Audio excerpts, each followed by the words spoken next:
कर रहे हैं दोस्तों, तो फाख्ता जो है, फाख्ता क्या करता है? कैक्टस के कांटों के बीच में अपना घोंसला बनाती है। कैक्टस के कांटों का मतलब समझते हो ना? कैक्टस का एक पेड़ होता है, या मेहंदी की मेड़ में, मेहंदी के पेड़ों पर एक घोंसला बनाता है। तो क्वेश्चन में अगर आ जाए कि कैक्टस जो है कहाँ, जो है फाख्ता, फाख्ता जो है, मैं कैक्टस कह रहा हूं, फाख्ता जो है, फाख्ता और कैक्टस का संबंध क्या है? देखिएगा, फाख्ता और कैक्टस का संबंध यह है कि फाख्ता जो है कैक्टस के कांटों के बीच या मेहंदी की मेड़ में अपना घोंसला बनाता है। मैं बार बार कैक्टस नाम ले रहा हूं, लेकिन कैक्टस क्या है? कैक्टस आपका, मैंने एक आपको कल चित्र दिखाया था जो इस तरीके का है, जो इस तरीके का आजकल कैक्टस का एक वो भी चल रहा है, एक बड़ा ही अच्छा क्यूट सा वो आया है मार्केट में बच्चों को खेलने के लिए, है ना? तो कैक्टस के कांटों के बीच में, कैक्टस एक पौधा है, फाख्ता एक चिड़िया है, कैक्टस के कांटों के बीच में मेहंदी की मेड़ पे अपना घोंसला बनाने वाला एक पक्षी है। ये बात दिमाग में बैठाना है। उल्लू की बात करें तो आउल बहुत इंटरेस्टिंग पॉइंट लेकर आता है। रात में जगने वाला एक प्राणी है। आपको मैं बता दूं, रात्रि से बहुत क्वेश्चन एग्जाम में सीटेट में आते हैं। The owl can rotate its neck backwards to a large extent, मतलब उल्लू तो अपनी गर्दन पीछे तक घुमा सकता है। कितने डिग्री घुमा सकता है? तो बहुत जगह 360 डिग्री लिखा है, बहुत जगह 270 डिग्री लिखा है। इसका भी मैं आपको पूरी तरीके से फाइनली बता देता हूं।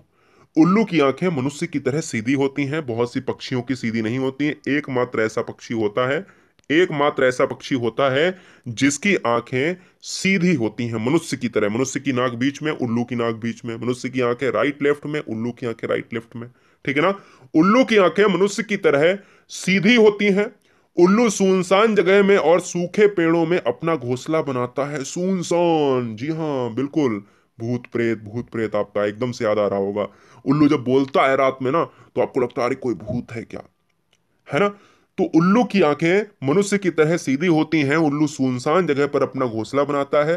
रात्रि में ये जागते हैं। उल्लू अपनी गर्दन 360 डिग्री में घुमा सकते हैं। 360 डिग्री तक लगभग लगता है। कहाँ? जब भी 360 डिग्री लगाएगा उसके लगभग आग क्या लगेगा? लगभग लगेगा। और ये जो घुमाता है ना, 270 डिग्री घुमा लेता है पूरी। ठीक है ना? ये बात दिमाग में बैठा लेना है। आइए, कलचिड़ी जिसको इंडियन रॉबिन कहा जाता है, एग्जाम में बहुत आता है, एग्जाम में क्वेश्चंस बहुत पूछे जाते हैं। कलचिड़ी यानी इंडियन रॉबिन एक पक्षी है जो हर जगह आपको देखने को मिलेगा। कलचिड़ी यानी इंडियन रॉबिन नाम का एक पक्षी है। कलचिड़ी इंडियन रॉबिन पत्थरों के बीच में घोंसला बनाती है।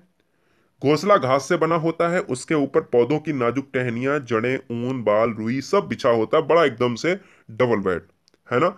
तो इंडियन रॉबिन को कलचड़ी कहा जाता है। जब एग्जाम में इंडियन रॉबिन ऐसे लिखकर आ जाए तो भयभीत ना हो जाना। इंडियन रॉबिन कलचड़ी एक ही है।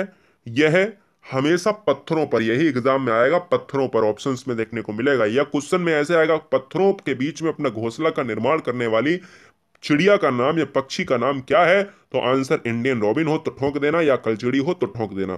ठीक है ना? याद रखिएगा। बीवर की बात करें, बीवर बहुत ही अच्छा एक पक्षी है, बहुत सुनहरा पक्षी है, बहुत सुनहरा गोल्डन पक्षी माना जाता है बीवर। और बीवर की अगर मैं बात कर लेता हूं, तो बीवर पक्षियों में सभी नर बीवर अपने अपने घोंसले बनाते हैं, मादा नहीं बनाती है। मादा बीवर उन सभी घोंसलों को देखती है, उनमें जो अच्छा लगता है उनमें ही वो अंडा देती है। मतलब नर अगर 5 से 7 घोंसले बना लेगा तो उसमें केवल एक का चुनाव करेगी, इसमें मैं रहूंगी, इसमें मैं रहूंगी, बाद बाकी सब सब खत्म कर दिए जाएं। मतलब नर जो है कितना काम करता है, नर कितना काम करता है, और मादा कहती है नहीं, हमारा चुनाव पहले देखती है, फाइल फाइल पे सिग्नेचर करती है कि इसमें ये सब गलत है, ये सब अच्छे नहीं है, इसमें ये कमरा अच्छा नहीं है, ये कमरा नहीं बढ़िया है ना? मजेदार एकदम से। तो ये कहना, एक अपना घोंसला तय करती है कि भाई मुझे इसी में अंडे देने हैं।